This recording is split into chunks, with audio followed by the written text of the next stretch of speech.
ఇప్పుడు మోత్కుపల్లి గారు నేను ఒక స్ట్రైట్గా ఒక క్వశ్చన్ అడుగుతా, ఎక్కడ పోయినా కూడా ప్రజాపాలన నడుస్తున్నది.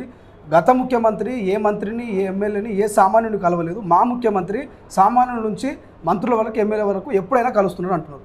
మరొక మాజీ మంత్రి అయినటువంటి మోత్కుపల్లి గారిని ఎందుకు రేవంత్ రెడ్డి కలవలేకపోతున్నాడు? మంగళవారం శుక్రవారం ఇక్కడ అప్లికేషన్ తీసుకుంటారు కదా, ఆడికి పోయి ఇద్దాం అనుకుంటున్నాం పిటిషన్, కానీ ఇప్పుడు ఎన్నికల టైంలో వీలు కాదు అంటారు కదా. అవు రఘు, అక్కడ పోయి ఇద్దాం అనుకుంటున్నాం. ఏమన్నా నాకు మేమేం చేయాలి మరి, మా గదికి అట్లుంది. ఓకే, మేము ఆడికి పోయి ఇద్దామని అనుకుంటున్నా. వచ్చిరా మోత్కుపల్లి గారి లైన్లోకి ఎవరైనా మంత్రుల్లో లేకపోతే ఎమ్మెల్యేలో వచ్చిరా? అన్న ఎందుకు ఇవన్నీ దీక్షలు, పార్టీకి పార్లమెంట్ ఎన్నికల్లో మైనస్ అవుతుంది? ఇవన్నీ ఏ ముఖ్యమంత్రి అయినా ముఖ్యమంత్రి చెప్పకుండా ఏ క్యాబినెట్ మంత్రులు రారు. కానీ డిప్యూటీ సీఎంగా ఉన్నటువంటి బట్టి విక్రమార్క గారు అయినా ఆలోచిస్తారనుకున్నా, కానీ ఆయన కూడా ఆలోచించారు.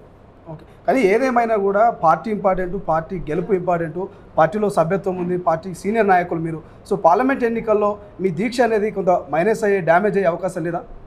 రియలైజ్గా అమ్మని చెప్తున్నాం. మరి అది అయ్యేటప్పుడు ఈ నిర్ణయాలు ఎందుకు చేయాలి? ఇట్లాంటి నిర్ణయాలు చేసుకోవద్దు కదా. ఈ నిర్ణయము చరిత్రాత్మకమైన తప్పు అంటున్నాను. నా సొంతం గురించి దీక్షలు చేస్తే తప్పు, జాతి గురించి కదా నేను చేసేది. జాతి మొత్తాన్ని పట్టుకొస్తా నేను. మీరు టికెట్లు ఇవ్వండి. ఇప్పుడు వస్తుందా మోత్కుపల్లి పిలిస్తే జాతి మొత్తం? ఎందుకు రాదు? ఎందుకు రాదే? 100% వస్తుంది. కానీ నా ఉద్దేశం పార్టీకి నష్టం చేయొద్దనే ఇంత కూల్గా నేను నా ఇంట్లోనే దీక్ష పెట్టుకుంటున్నాను. ఓకే, సో ఎన్ని రోజులు ఓపికగా దీక్ష చేస్తారనుకోవచ్చు? ఓపిక ఉండాలి. మరి పార్టీ ఆలోచన ఇంపజేయాలన్నప్పుడు, తప్పుడు నిర్ణయాలు చేసినప్పుడు అది సరి అయింది కాదు అని వాళ్ళు ఆలోచించే వరకు మనం ఖచ్చితంగా వాళ్ళ దృష్టికి తీసుకురావాలి. ఓకే, మహానుభావులు కదా వాళ్ళు. అట్లా వాళ్ళకు నచ్చితే ఏదైనా చేస్తారు, నచ్చకపోతే ఇట్లా ఉంటుంది మా బతుకు. కానీ ప్రధానంగా బీసీలో కూడా అన్యాయం జరిగింది. కేవలం 3 సీట్లే కేటాయించారంటారు. కానీ బీసీ నుంచి, బీసీ సామాజిక వర్గం నుంచి ఎవరు ఎటువంటి ప్రశ్నించట్లేదు. కనీసం వాళ్ళు దీక్షకో లేకపోతే ఇంకోటి పేదోళ్ళు అమాయకులు అయితేనే కదా వీళ్ళు పరిపాలన చేస్తున్నారు. పాపం వాస్తవంగా నిన్న బీసీలంతా, ఎస్సీలంతా, ఎస్టీలంతా అందరూ ఏకమై మైనార్టీస్ అంతా ఓట్లేస్తేనే కాంగ్రెస్ బయట వచ్చింది. రెడ్డి సామాజిక వర్గం అంతా కేసీఆర్తోనే ఉండే, అక్కడ బాగుంది కాబట్టి అనే ఉన్నారు. ఓకే, ఇప్పుడు ఇక్కడ బాగుంది అంటే మళ్ళీ ఈడికి వచ్చారు. యూనోవా, రేపు ఇంకో దగ్గర బాగుందంటే అడిగిపోతారు. పేదోళ్ళు పోరు కదా. పేదోళ్ళు నీతికి నిజాయితీ కట్టుబడి కాబట్టి కనీసం ప్రపంచం ఇట్లా నడుస్తుంది. ప్రధానంగా మొన్న మాజీ ముఖ్యమంత్రి కేసీఆర్ ఒక మాట అన్నాడు, 125 అడుగుల అంబేద్కర్ విగ్రహానికి కనీసం పూలదండ కూడా వేయలేకపోయారు, కానీ మేము కట్టించిన డాక్టర్ బిఆర్ అంబేద్కర్ సచివాలయంలో ఎందుకుంటున్నారని ఒక మాట అన్నారు. సో దీని మీద మోత్కుపల్లి ఏమైనా కామెంట్ చేస్తారా మీరు కాంగ్రెస్ పార్టీ నాయకులుగా? ఇప్పుడు మీరు ఆ క్వశ్చన్స్, ఇది టైం కాదు, కాంట్రవర్షియల్ అవసరం లేదు.